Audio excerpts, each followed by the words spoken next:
Hello and welcome to Weekly MTG, a very exciting Weekly MTG. First of all, because I have Aaron Forsythe here joining us to talk all things Lord of the Rings today. We have a ton of preview cards. It's also exciting because, as you may notice, we got some fancy backgrounds here. Yeah, this is actually our other office. We're in the middle of moving, and so this is kind of our secondary office, and it's somehow nicer than the studio that we've been doing back home. This isn't actually our studio. It's a game room, but it's pretty cool. So anyway, fancy background. D&D here. Yeah, I played Magic here. It's a nice place to game. But today, it's going to be a nice place to show you a bunch of Lord of the Rings Tales of Middle-earth cards. We're just going to do that the whole time. Let's do it. And we're going to. But first of all, now you're not typically involved in the day-to-day of the set, but you had a pretty big hand in this set, right? Well, I had a big hand in getting this thing off the ground. When we were formulating the Universes Beyond plan as a whole, like Lord of the Rings was always the top tier kind of thing we wanted to do to show that this thing can work and work really well for Magic. And so the fact that we got them as partners right off the bat for our first big set is incredible. So yeah, once that started, I just let the team rip. I got to poke my head in and say, hey, I think this is great. I think this could use some more work. Just kind of steer the ship a little bit from afar, but mostly everybody did an amazing job. Yeah. So we're going to see some of those cards that people did an amazing job on. We're going to talk about, so last week we looked at Battle of Isengard, the Ends on the March, that whole thing. Destruction of Isengard was the scene that we looked at. Today we're going to look at the Scouring of the Shire. So for those who don't know, the Scouring of the Shire, at the very end of the books, after the main battles in the War of the Ring took place, the Scouring of the Shire was sort of the hobbits returned to their home, and it wasn't their home anymore. It had been taken over by some malevolent forces, some of which we'll see here. So first of all, let's start with our first preview card, which is the Shire Sheriff. So this is 1 and a white for a halfling soldier. It's a 2/2, has vigilance. When Shire Sheriff enters the battlefield, you may sacrifice a token. When you do, exile target creature an opponent controls until Shire Sheriff leaves the battlefield. So can you tell us a little bit about this design? Yeah, so this is a much cheaper version of the kind of Banisher Priest creature that we often do in white that can temporarily remove an opponent's creature. We get to shave a mana typically off the cost here because it requires that you have a token in play to get it to work. So that can be, whether it's a 1/1 halfling token or a food token that you probably should have lying around, treasure token, whatever. You need something to fuel this, but you get a real discount on this effect. Yeah, and your worst case scenario is a 2/2 for 2 with vigilance, which in limited is just totally fine. All right, our second card in the Scouring of the Shire scene, slightly more powerful. First one's a good card. This one is pretty strong. Yeah, this one's a much higher rarity and a much more impactful effect. If you read this, it's probably reminiscent of the Meat Hook Massacre from Midnight Hunt. Big sweeper, stays on the board with a permanent effect that benefits you from all of your opponent's creatures dying. So this one does X to everything in play, and anytime an opponent's creature dies, you get treasure. So this represents the evil forces kind of laying ruin to the Shire, and benefiting from those actions. Yep, picking up a treasure, and you see that flavor text there. One ill turn deserves another from Saruman. So Saruman was, of course, involved deeply in the Scouring of the Shire. Yeah, it's where he ran to after the fall of Isengard. Yeah, so these story moments are deep cuts for book fans. This is a scene that happens near the end, as Blake mentioned. That not a lot of people know these story beats exactly. It is one of the less famous scenes, but it's how Saruman dies, which we talked about last week. It also shows how the 4 hobbits who went on the journey have evolved over the course, and they became leaders here and helped take back the Shire, which we see in the next scene. So this is all 4 cards put together. So Pippin, Guard of the Citadel, Spiteful Banditry, Rosy Cotton of South Lane, Pippin and Rosie Cotton we'd both seen before, and then Shire Sheriff down there on the right. Those 4 cards make up this scene, and then here let's see the full art as well to appreciate it in all its glory from Martina Fakova. Yeah, Merry and Pippin were kind of the leaders of the Hobbit army here against the evil forces, using all of their hard-earned military prowess that they got from the earlier parts of War of the Ring. And this is the final battle of the entire War of the Ring. This is the last bastion of evil that the hobbits have to expunge from Middle Earth. Yeah. Yeah, and the actual, and you know, we talked about this last week too, the scenes are not just limited. If you're trying to play out the scene or collect the scene or just live through parts of the scene is not the only thing taking place for that part of the book. So we actually have a card called the Battle of Bywater, which is known as the final battle in the War of the Ring.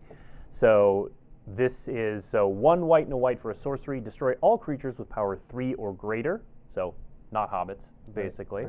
Right. Then create a food token for each creature you control.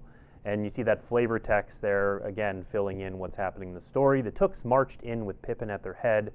Merry now had enough sturdy hobbitry to deal with the ruffians. So what goes into building, you know, the Battle of Bywater, seminal moment in the story, what goes into building cards around these moments like this? Well, we're trying to map really flavorful moments that matter in the story to effects that make sense on Magic cards. And specifically when we're building a whole set, we have our list of effects we need in order for the set to play well. I think it's generally pretty easy to design individual flavorful cards for specific characters or specific moments. But the real artistry comes from weaving those together into a playable product or a good play environment. And so having sweepers like this is a big part of making something like that good, and especially one here that can reward a certain play style, like building a Hobbit deck, for instance, or building a deck full of small, cheap creatures, and then punishing your opponent for their larger, more aggressive or bigger enemies, and then throw in the benefit of extra food for doing that, and it's an incredible way to stabilize a game. If you're losing, your little hobbits can then rally from there. Which is a perfect marriage of what goes on in the story and good gameplay and fun gameplay. Yeah. Well, and I like that our next card also shows that you built in like the little pieces. So, here we see the Tooks marching into battle, and then we have our next card, Took Reaper, is simple common, but this is one of the Tooks who marched into battle. And it's a 1 and a white for a 2/1. When Took Reaper dies, the ring tempts you. So you built a lot of that structure around these bits too. Yep. When we needed to fill out, lots and lots of commons for the set, we had to find creatures of all types from different points in the story. The more mundane folk, all the legendary creatures are at higher rarity, but this is a good example of us making a common that fits both the story and the flavor and the mechanics of the set. Speaking of next, so we are actually going to show Sharky. I want to show Sharky, but we're going to hold Sharky for a moment, even though Sharky's part in the story happens before this next card. But after the Battle of Bywater, they sort of bring the Shire back. In fact, they revive the Shire, which is our next preview card. So 1 and a green for a sorcery. Return target permanent card from your graveyard to your hand. Create a food token. Tell us about this card, Aaron. Right, really simple effect.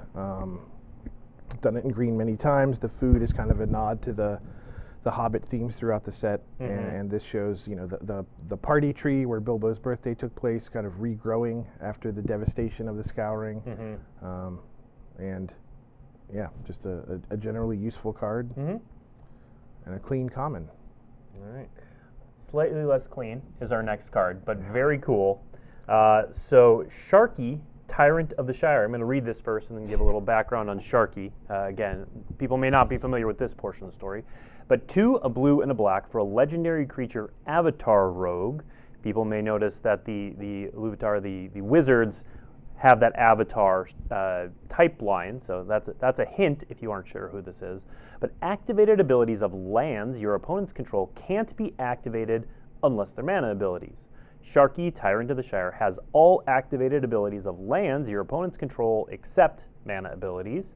And then mana of any type can be spent to activate Sharky's abilities. Okay, so first of all, Sharky is Saruman. Spoiler alert. Spoiler alert. Sorry for these books that have been out for a very long time. Sharky is Saruman. He comes to the Shire at the end of it all. He's sort of behind the Scouring of the Shire. Right. And he escapes Isengard, Yep. where he had been imprisoned, held there by the Ents, managed to sneak out. He has a network of folks here in the Shire, including Lotho, that he'd been building up to try to industrialize the whole place and start up kind of the military-industrial complex once again. So here, this is a really wacky design. We wanted to show a blue-black character somehow taking over the land, which is not something blue or black typically does. They don't destroy lands very often. We didn't want them necessarily stealing lands because that's not great gameplay. But the stealing the abilities of your opponent's lands is exactly the flavor we wanted for this implementation of the kind of street-level, depowered Saruman. Yeah. And speaking of depowered, again, spoiler alert, I guess, cover your ears, but he is actually killed by Wormtongue before the end of it all. And then Wormtongue is in it. I think we saw that card. We did. We saw it last week. Yeah, I think it's on the front steps of Bag End is where Wormtongue kills Saruman. Yeah, absolutely. All right, so that's what we have from Scouring of the Shire. Before we go on to Goldberry, last week we showed the destruction of Isengard. We talked about Scouring of Shire. Do you have a favorite moment or battle in the books? It would be the battle at Helm's Deep. Yeah. It's hard not to love that one. Just that kind of foreboding sense of doom, but the Fellowship managed to rally and save the day. It's just very inspiring. It is. All right.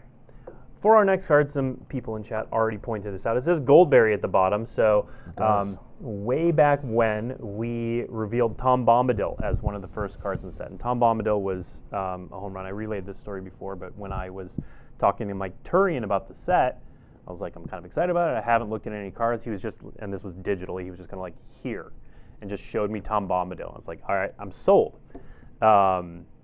But this set goes deeper than that, and Tom Bombadil has a wife. He does. Goldberry. So let's take a look at Goldberry's card. So Goldberry River Daughter, 1 and a blue for a legendary creature nymph. 1 and a 1/3, has the ability tap, move a counter of each kind not on Goldberry River Daughter from another target permanent you control onto Goldberry. And then blue and tap, move 1 or more counters from Goldberry onto another target permanent you control. If you do, draw a card. This is a strange card, Aaron. It is a very strange card. Goldberry is a strange character. She's kind of a one-of-a-kind being in Middle-earth, or at least in the stories that we were told about it. And we wanted her as Tom Bombadil's wife to work with Tom. So her abilities can affect sagas by moving a lore counter from a saga onto Goldberry. But we didn't want it to stop there. We didn't want another super narrow sagas only card. So she can also move +1/+1 counters or corruption counters or any other kind of counter that you may have lying around onto herself, and then later on the next turn shunt that counter off onto something else. So the crazy thing is she can take a lore counter off a saga and then put that lore counter on say a creature, just to get rid of it. Just because. So you can keep every other turn kind of cycle your sagas down to get some repeat effects. Move that lore counter somewhere where it's not really going to matter, and then draw a card. Or you can move +1/+1 counters, which will matter, where you put them from one creature to another, etc., etc. So lots of crazy things you can do with this card. Putting counters in places that are unexpected, where they might not make any sense, or somewhere there's some cool combos to be had. You can move flying counters and indestructible counters and all the other kinds of counters we printed all over the place. So super open-ended, but also at the same time works really well with Tom. Very cool. All right, let's move on now. As you just follow along at the bottom, we're doing the things. Jumpstart. Jumpstart. So tell us a little bit about this Jumpstart product. How many unique cards are there? There's 5 unique rares.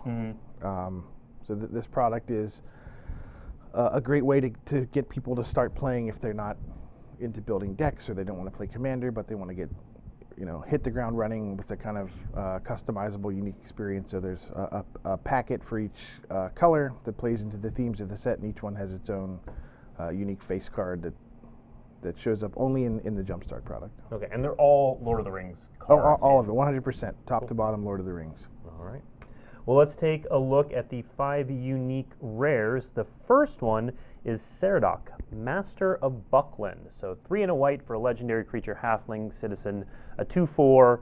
Whenever he or another non-token creature with power 2 or less enters the battlefield under your control, create a 1/1 white halfling creature token, and then you can tap 2 other untapped halflings you control. Saradoc gets +2/+0 and gains lifelink until end of turn. So first of all, who is this? This is not main character. Saradoc is Meriadoc, or Mary's father. Okay. The Master of Buckland, which is part of the Hobbit lands of Shire. He shows up at Bilbo's birthday. He's not really a major character in the books at all, but he is one. And as we make more and more cards for these products, we got to go a little deeper on the roster. So here he is. Kind of traditional Magic leadership. Build a deck around him. Build a deck around 2 power or less creatures, which in white in this set is almost all hobbits, and they benefit you with more hobbits, and then you can tap those, which are halfling tokens, to make himself into a 4/4 lifelinker. And if you have even more, you can make him a 6/4 and 8/4, etc., etc. So he can really get in there and gain you some life. Great. Now we do have a couple questions about Jumpstart that I want to address before moving on, because they're good questions. So first of all, are the exclusive Jumpstart cards also modern legal? Absolutely. They have the same expansion symbol, so they're considered just part of the set. The only thing different is where you get them. Yep. You can get the extended art version, I believe, in collector boosters. So when I say they're just in Jumpstart packs, all of these cards also appear in collector boosters. So yes, they're modern legal. Feel free to brew away in modern and alchemy, actually, and historic on Arena. Yep. Yeah, you can always tell. So the difference in legality in this set is the Commander cards are not going to be modern legal. They're going to have a different set symbol, and also in the lower left-hand corner, their set code is LTC instead of LTR. And we'll see some of those coming up here. Yeah. And then I think that answered the second question I saw about where you can get these cards. Because, yeah, you also mentioned that the regular ones in Jumpstart boosters, but the extended version ones can be found in collector boosters. All right, let's keep going. Our next Jumpstart card is Elvish Mariner. So this is 2 and a blue for a creature elf pilot. I think that's our first elf pilot. It may very well be. 3/2. Whenever Elvish Mariner attacks, scry 1. When you scry, tap up to X target non-land permanents, where X is the number of cards looked at while scrying this way. So I want to spend a little time here, Aaron, talking about scrying, and scrying matters as the Elvish mechanic. How did that come to be? Well, we wanted to come up with a unique play pattern for the elf deck, which is blue and green. And scrying kind of leaned into their ability for many of them to peer into the future and their agelessness and whatnot. And it was there's a lot of, that's not been a space Magic has explored much of benefiting you when you scry.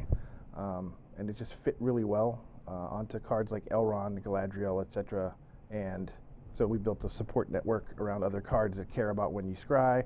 There's a really cool Arwen at Uncommon that works really well with this. And the deck's super fun. Once it gets rolling and you start looking at cards and putting the ones you don't need on the bottom, the juice just keeps flowing and flowing, and the deck just runs beautifully. And if you get this guy in Jumpstart, you can see all the other cards allow you to scry. It's going to keep your opponent's stuff tapped down. If you can scry at instant speed, you can prevent them from attacking you. You can tap things down to make sure they can never block. This is a really sweet card. Yeah. Rules question from chat. Do you choose targets after you scry? Whenever you scry, yes. All right, our next one is the Black Rare, which is another version of some cards we've seen. So this is Ring Wraiths, 4 black, creature, wraith, knight, 5/5. When Ring Wraiths enters the battlefield, target creature an opponent controls get -3/-3 until end of turn. If that creature is legendary, its controller loses 3 life. And when the ring tempts you, return Ring Wraiths from your graveyard to your hand. Aaron, tell us about this card. Yeah, the classic depiction of the Black Riders. We have the Witch King in the main set. We have the Nazgul with 9 different art in the main set. That's not a gag that would have ported over well into the Jumpstart packet, so we wanted another expression of the Ring Wraiths. And so here they are. They keep coming back. They terrorize the legendary characters that represent kind of the Fellowship. Just a really powerful recursive threat that kills things, just does it all. And benefits you from playing with cards that make the ring tempt you. Yeah. All right. Our next card is the Red Rare, Assault on Osgiliath. So X, red. Amass Orcs X. Then goblins and orcs you control gain double strike and haste until end of turn. Aaron, what's going on here?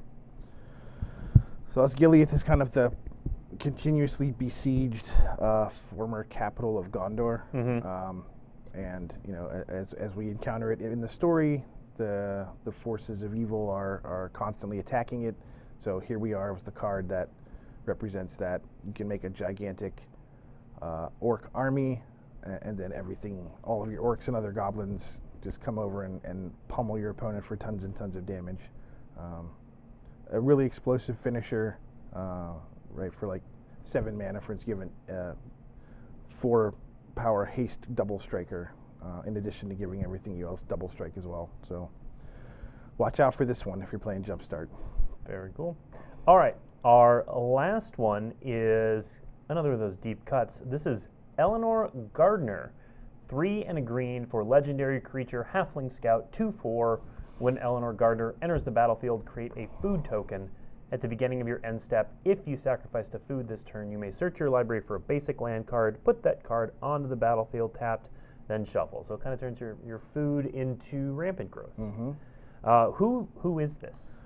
As the flavor text explains, this is one of Sam Wise's children. So the art of Sam with his kids sitting under the tree reading the book. This is one of them grown up. They changed their surname to Gardner, I guess in honor of Sam. And then, so they talk more about what happens with Sam and his family and his children at the end of the book, the very end. And so this is, one of the kind of the heirs to Bag End, and part of Sam's lineage, and playing into those themes of food, which is huge for the hobbits, and ramp, which is always super powerful in Commander and other formats. So a really cute card. All right. This is adorable. It is an adorable card. Okay. We've had a lot of requests for the box toppers, and Aaron, you were pretty instrumental in picking the box toppers, correct? Yeah, this is the place where I got to be tactical working on this product, which is super cool. Mike Turian, who is the product architect, came to me and said we want to figure out some way to get some cool reprints into the set, and at the same time the design team was struggling with there are so many lands and artifacts that we would love to make cards of, but just don't fit well into the structure of a playable Magic product. We don't want a set with 50 non-basic lands in it, even though there are 50 really cool places to show from these stories. So mapping those places and some of these other cool weapons and other artifacts that we didn't get to put into the set onto these powerful Magic cards that already exist, using that kind of vanity treatment, just seemed like a perfect marriage, a way to get some really sweet reprints into the product. Show art of these places that we couldn't otherwise fit into the set, and if you're building these, some of these just plug in so well to the commander decks that we've made. If you want to build your own commander decks that are fully Lord of the Rings themed, this is a great way to kind of power those up with some really famous, awesome Magic cards. Yeah, and speaking of which, just as a reminder, you can get these buying any box. Yep. So draft booster box, set booster box, collector booster box. You will get one of these as a box topper. You can also get them in collector boosters as well. That's right. All right. So let's take a look at these. The first one is the updated version of Sword of Hearth and Home. Pilgrim Sword of Rohan. So, Aaron, how'd you pick this card?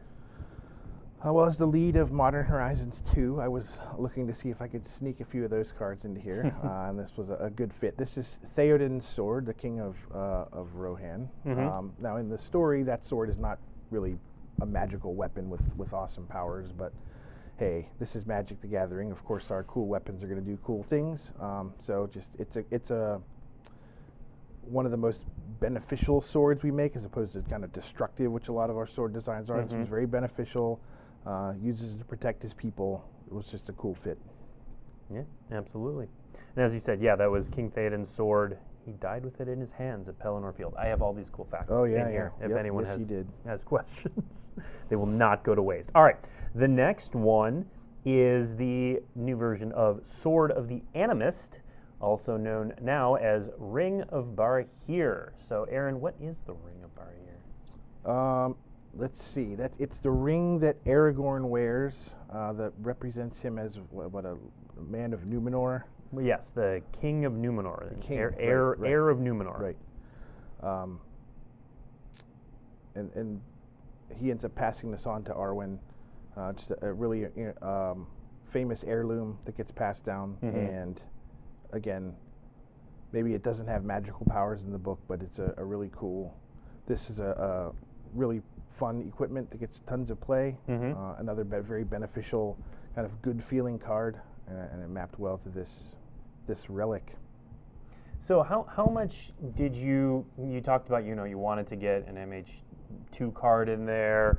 This is highly played. What was sort of that, I guess, math you did for picking cards that were highly played versus made sense as this item or played? It had to be, we tried to get it to be both every chance we got, like a card that people really like and gets a ton of play, and people have been asking us to reprint, but has to fit pretty well, with the source material, and has to make sense if we were to erase the original Magic name and write this on here. If we just printed that in the main set and you'd never seen this design before, would it make sense to people? So other than us kind of bestowing abilities onto things that might not otherwise have anything specified in the book, I think for the most part we did an excellent job matching these creatively and mechanically in cool ways that are making cards that people are going to be excited to open. All right, cool. Our next one is updated version of Thorn of Amethyst, now cast as the Shards of Narsil. So, Aaron, what are the Shards of Narsil? So this is the sword that cut off the ring from Sauron, broken. So it's no longer really a weapon in this form. It gets reforged later on in the story. But here it's not something that you can carry into battle. So we made it into a famous non-creature or non-equipment artifact here, Thorn of Amethyst. All right. Next one, I've seen a couple people in chat asking for this one. Cabal Coffers is now Minas Morgul. So this is the former fortress of Gondor that was taken by Mordor and used as a base from which they launched attacks. How'd you land on this one? Yeah, this is the Fortress of the Witch King. This is kind of the most famous, black mana producing land in Magic. Super powerful, long pedigree, sees tons of play. I remember playing it in Standard back in Odyssey days, and now it's just a huge part of so many black commander decks, and also Modern Legal. So some of these cards, even though they have the commander expansion symbol, and we're saying that doesn't mean they're Modern Legal. If these cards in their normal version exist in Modern Legal forms, these cards are Modern Legal, so feel free to put this one in your Modern decks. But yeah, as far as like awesome looking card that represents a super iconic location, it was an easy match to kind of the most iconic black land in Magic. Yep. All right, next up we have, I'm going to mispronounce this, Medusel Golden Hall of Edoras, also known as Castle Ardenvel in the Magic world. What is this Golden Hall, Aaron? This is the kind of seat of power of Rohan, where Theoden rules from.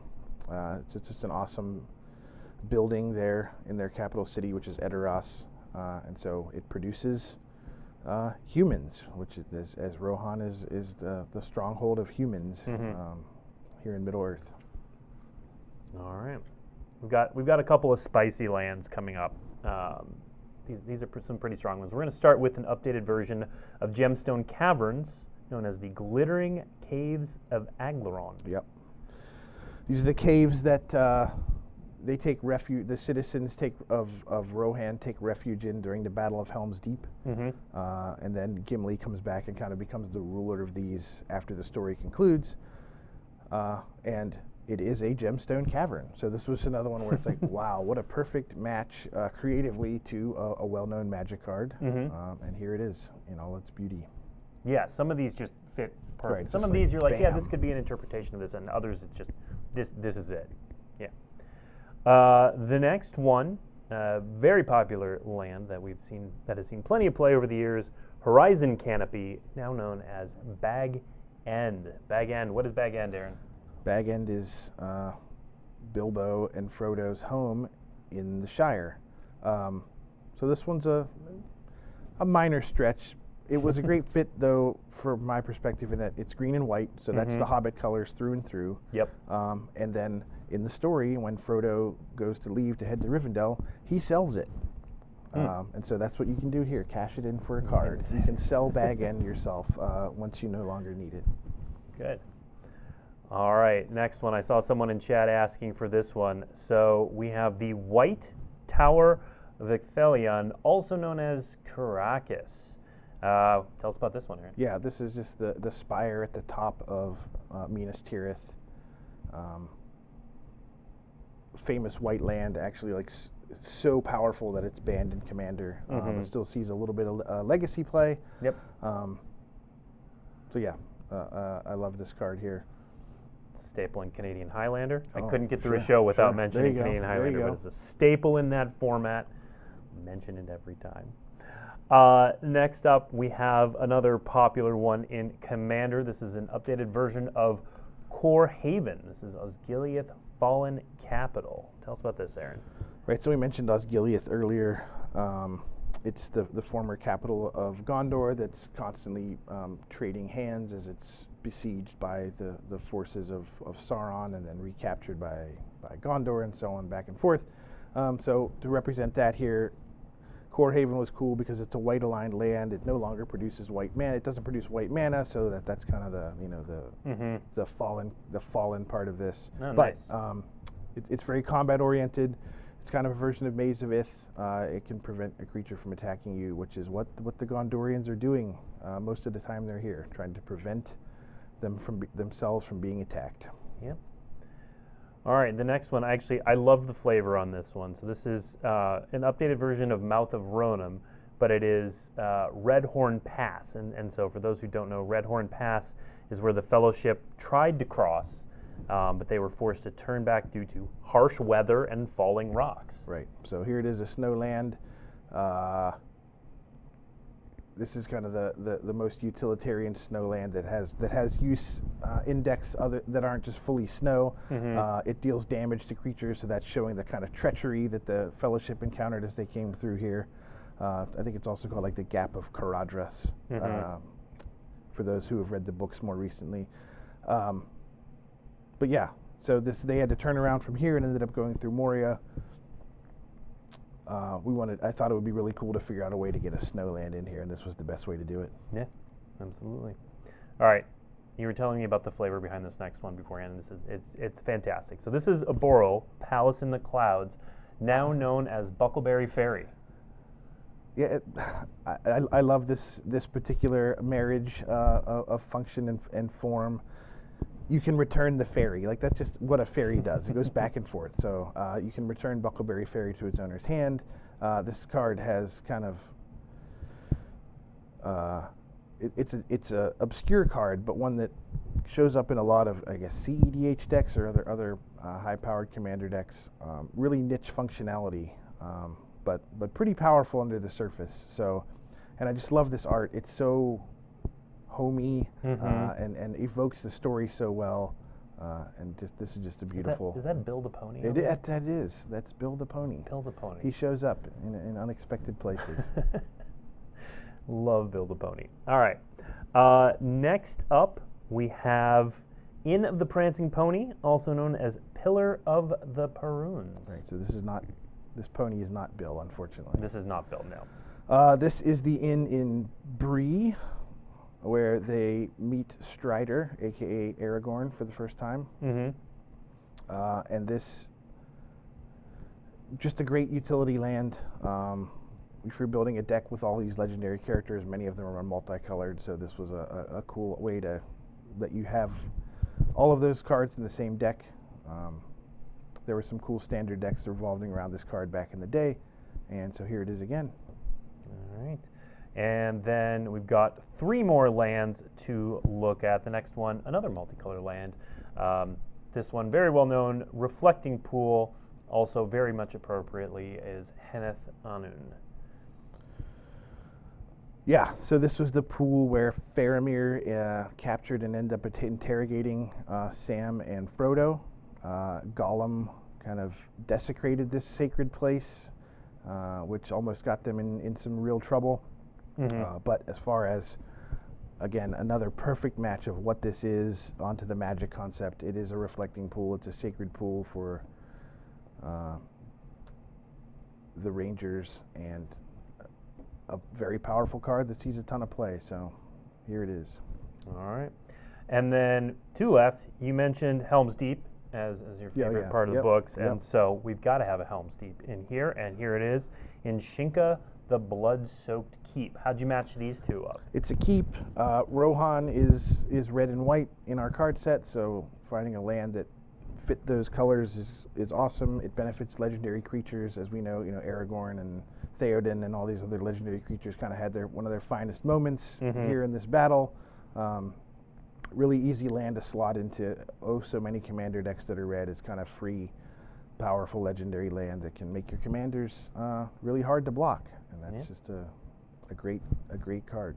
All right. Before we get to this last one, chat, we do have time for Q&A at the end. So if you have questions for Aaron, please feel free to put them in chat, and we'll answer as many as we're able. If you tag at Magic, it'll make it a little bit easier for me to see it. But otherwise, we'll get to as many questions as we can. And I have been watching. I know what you want. It's like I knew what was going to happen. We are going to show the last land, and it's what you've all been asking for. It is an updated version of Urborg, formerly the Tomb of Yawgmoth, now the Dead Marshes. How'd you pair these up? Again, another famous black land in Magic, and incredibly iconic location in Mordor. This is where Sam, Gollum, and Frodo have to travail through here, and they see the bodies of fallen warriors from an ancient war, elves and men and orcs lying there staring up at them. It's super creepy, just like Urborg is super creepy, and I expect this one to be a big hit. Absolutely. The way chat's reacting, I think it is a big hit. All right. Let's go through some of these questions. All right, easy one. When will the Commander deck lists come out? So those are coming out. Today is Tuesday. They are going to be showing up on Thursday. So they are coming. I'm gonna pull up the outlets that they are coming to. While I do that, I've gotten a couple questions, Aaron, and you and I have had some conversations in this space, and basically it comes down to why make this set modern legal if it's not going to be like Modern Horizons 3. Can you talk a little bit about the power level versus the legality? So we started down this journey with this set many years ago at this point. The original first draft had it just being kind of the Commander legacy legal that sets like Battle for Baldur's Gate were, et cetera, et cetera.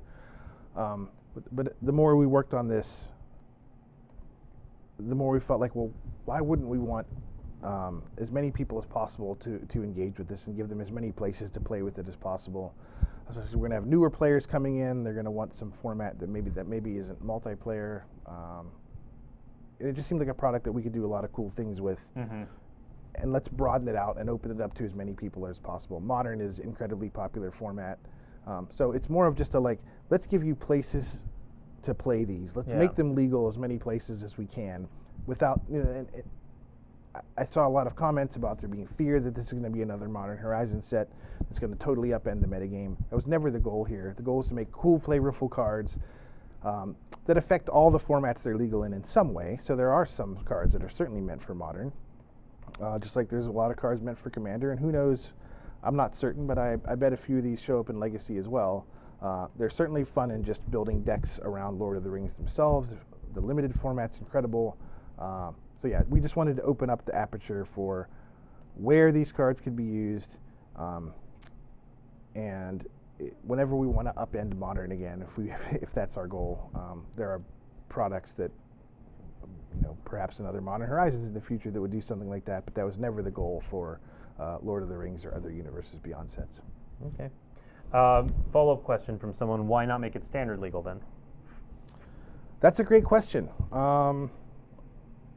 There's a lot of good arguments for doing that. I think why we didn't do it, it took us so long to build this. The partnership was working with Middle-earth is just so different than anything we've ever done. When we're fully in charge of all our own material, we can make a set on a certain timeline, and we understand exactly how long it's going to take. We were not sure how long that was going to take here, so we were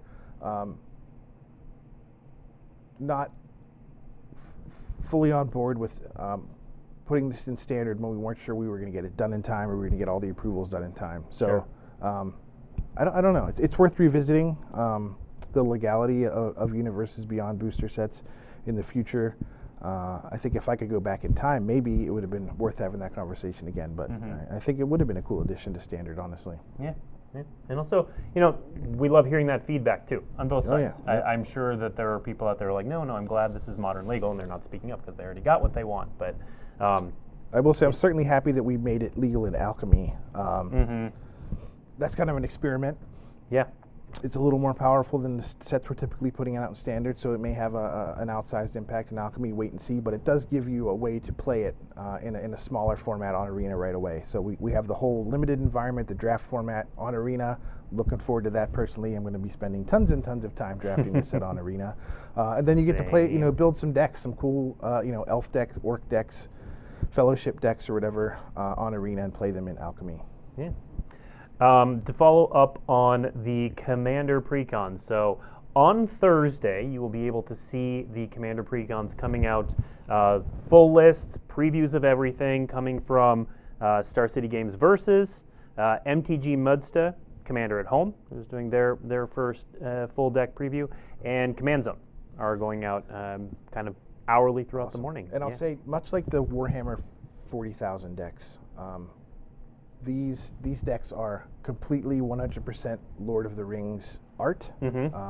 We picked cards that we could reprint with their existing names that were good fits in Middle-earth, and all of it's got 100% new art themed to Middle-earth. So, when you see these deck lists go up, we put an image gallery up. Take your time, peruse these. It's incredible stuff, top to bottom, from the lands, all the reprints you're used to seeing, and then the several new cards that are each one. They're just the whole package is just a work of art.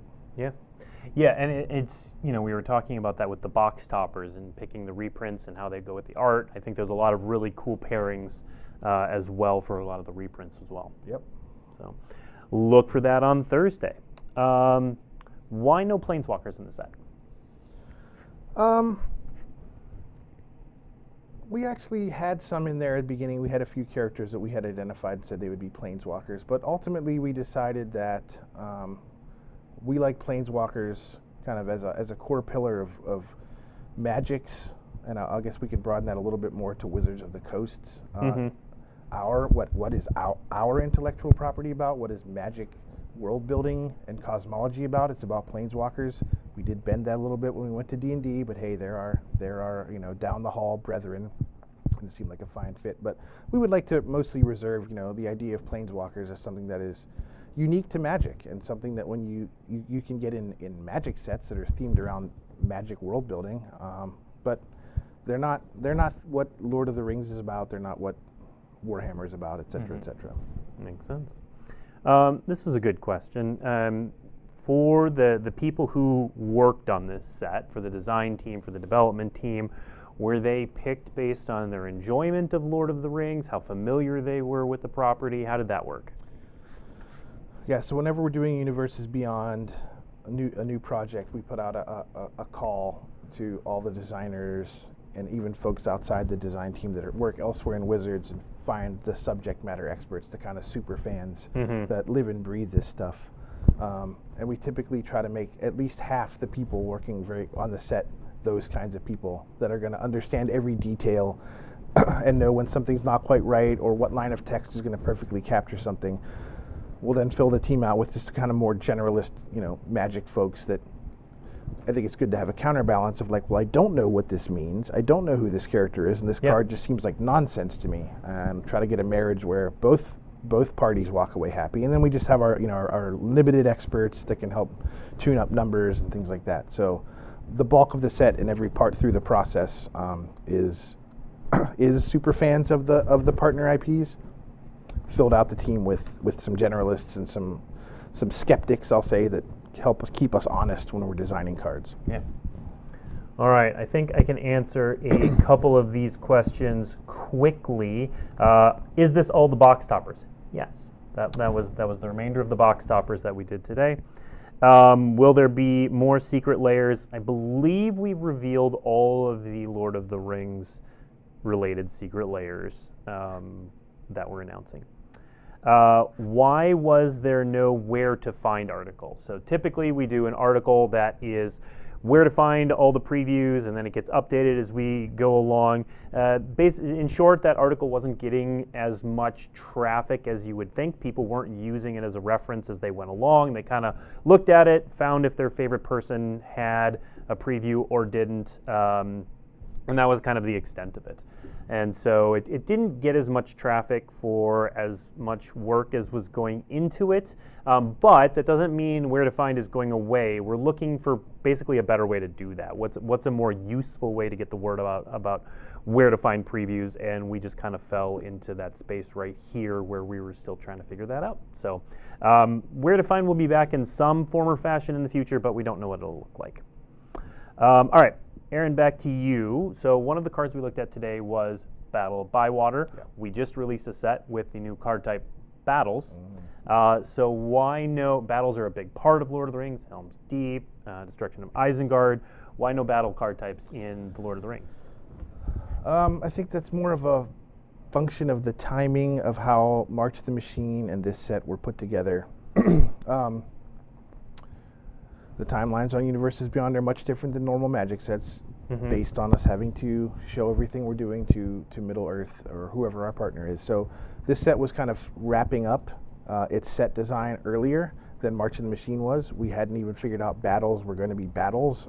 When that mechanic started out, they were kind of a different version of planes, like you'd see in Plane Chase. Like Mark Rosewater wanted to be able to show different worlds on a new card type and have a card represent of the world somehow. Eventually, those morphed into battles as double-faced cards that you fight over and something's on the back. So by the time we were finishing up Lord of the Rings, battles weren't even really a thing yet. And the truth is, even if they were and we had figured them out in time, they were so novel and weird that doubling down on them when we didn't know how the audience was going to react would be a little riskier than we would normally want to take with cards like that. Like if you remember when we launched Planeswalkers back in Lorwyn, the next Planeswalkers didn't come out for like a year because we weren't sure that what we were doing was correct or cool. It was an experiment. Similar with battles, they have gone over well. We will revisit that card type. I promise you that. They're fun. They do really neat things, and they have an interesting flavor. So there will be a set in the future that we use them for sure. Unfortunately, we could not make that happen here. Okay. You said the word flavor, so I'm going to take that as my cue to go to the question about flavor text. So this set, unlike previous set, the extended art cards have flavor text. That's not something we've typically done before. Is that a change going forward? Is that special for Lord of the Rings? I'm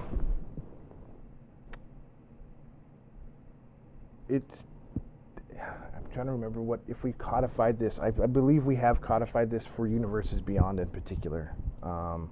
We want to find more places to deploy flavor text on a product that is, flavor first. So we can remove reminder text. We could squeeze things in a little bit more. yeah, I believe that was something that, based on our experiences here, we have codified for all Universes Beyond products going forward. All right.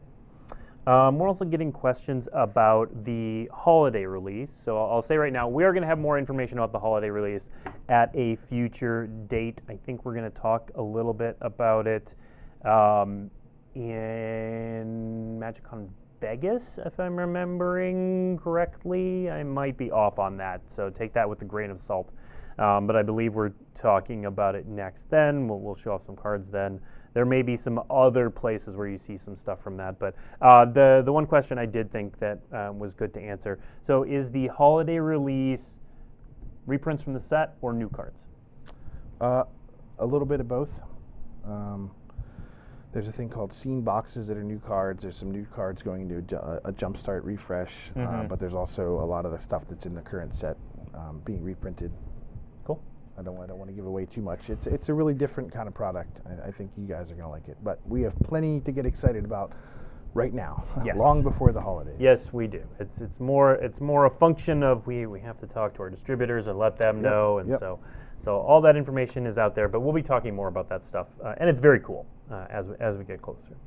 I've gotten this question in a couple different ways, and I know we can't go too deep into it, but do we have the option in the future? We've done some we call them universes within versions of secret layer cards that are universes beyond. Do we have that option for sets like Lord of the Rings? We have some creative solutions if we end up in a spot where we really need to reprint a card out of context. I do want to set expectations that a lot of why we did universes within with the secret layers was an admission that the distribution model of secret layers was difficult for a lot of people, and the supply might not have been high enough based on that being the only way to get some of these unique cards, like with Stranger Things, Walking Dead, or Street Fighter. We are making plenty of these Lord of the Rings cards. Yes. If you think you would like to own them, they will be readily available to be purchased for I imagine, quite a while. So that's not going to be the problem. There are people that would like us to not have Lord of the Rings IP, and they would like alternate versions of all of these things with magic art. That is not something we're going to pursue. We think this is the best expression of this material, and there's no need to kind of reskin all of it in a different IP. This is what these cards are. Gandalf is Gandalf, and that's who he's going to be. But if we get into some weird situation later where we absolutely have to reprint a Gandalf card for tournament integrity's sake or whatever, and we can't, for some reason, make it work with the Lord of the Rings branding, there will be some way to do it. Yeah. Not exactly sure what, but that door's open. Okay. All right. Here's a good question. What are some of your your favorite archetypes or executions in the set? Basically, what's something you thought was a home run from the set? I mentioned it before, but that blue-green elf deck, I mean, I was a sucker for that. I have a daughter that I named Arwen, so I'm a huge fan of this. She's kind of the Arwen card is the signpost uncommon for the blue-green deck, so every time we would sit down to draft this set in playtesting, I would gravitate towards that.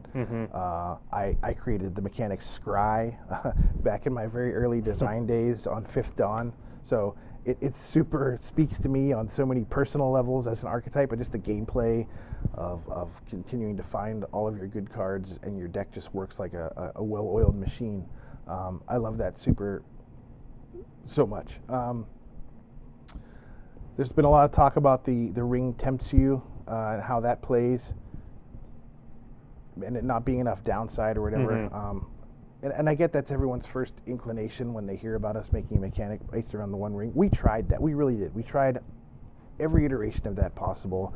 When we tested it all, and it was just clear that was not something that the average player was going to get super excited about, and we didn't want the main through line of the set to be something that people were either scared to play with or had no interest in playing with. So we ended up with what we have right now, and it plays super fun. I can't wait for you folks to get your hands on it at the pre-release. Give it a whirl. Try those cards out. Like the ring the ring helper card, that's the emblem on the bottom. The ring, the art is perforated, so you can rip that off and set it on your ring bearer, and it's just a really cool visualization of what's going on. So yeah, I think that turned out really, really well. All right. Speaking of which, any early tips on LTR Limited? Go blue-green it. Scry Elves? Yeah. The amass cards are better than they look. I think that's something a lot of people learned from War of the Spark. Amass seems like a little bit of trinket text or something like that. But when you're getting real creatures or buffing up your biggest creature, it is a huge addition to the battlefield. So don't sleep on that mechanic. All right. All right. Last question we have time for, and I saw it a couple times in here. So in previous Universes Beyond releases, we've used flavor words. So words that didn't have rules text, but sort of helped set the scene. But we didn't use those a lot in The Lord of the Rings. Why a was lot that? in Adventures of the Forgotten Realms, a lot of them in Warhammer. Yeah. It was kind of the lead designer, Glenn Jones, his personal choice. He just felt that the rules text carried the weight enough. And it's not like these characters have special moves that have titles or like catchphrases, which is a lot of where these flavor words are really, really useful, is to write those catchphrases or the names of their signature move on a card. This is not an intellectual property that trades in those kinds of tropes. And so we thought between the name of the card, the rules text itself, and whatever flavor text we could fit on, that the story was clear enough that we didn't have to try to come up with catchy little labels for a lot of these abilities. So a little bit of personal taste there from the designer, a little bit of the way the IP is shaped and what's important about it. We will go back to those for sure in other Universes Beyond products. All right. All right, that is all we have time for. Thank you, everyone, for tuning in. Thank you, Aaron, for coming and sharing all these previews with us. The Lord of the Rings Tales of Middle-earth previews continue through this week. Commander previews are on Thursday with those 4 outlets I mentioned before. We will be back next week, and we're going to do product opening. That's a fun one. We're just going to come out here and just bust some boosters. And see what we open and talk about what's in each product. So if you're wondering which product is for you, which you enjoy more, what's in what product, we're going to talk about all of that next week and open some things up, talk about the different slots and the different products and that sort of thing. So that is all the time we have for today. Thank you for tuning in, and we'll see you next week.